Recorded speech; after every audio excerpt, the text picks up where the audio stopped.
Kamusta mga kabasketbolista?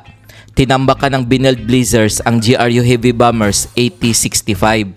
Tinanghal na best player of the game si Allen Liwag sa likod ng kanyang 12 points, 11 rebounds at 3 assists. Dinaig naman ng Mapua Cardinals ang San Beda Red Lions 58-55. Tinanghal na best player of the game si Chris Hobella matapos nagtala ng 17 points, 9 rebounds at 2 assists. Kung bago ka pa lamang sa channel na to, mag-like na at subscribe. Heto ang team standings as of October 20, 2024. Benilde Blazers 10 wins 2 losses. Mapua Cardinals 10 wins 3 losses.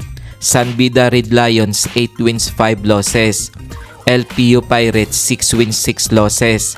EEC Generals 6 wins 6 losses. Kung umabot ka dito sa video na to, mag-like na at subscribe. Litran Knights 6 wins 6 losses. Perpetual Altas 5 wins 7 losses.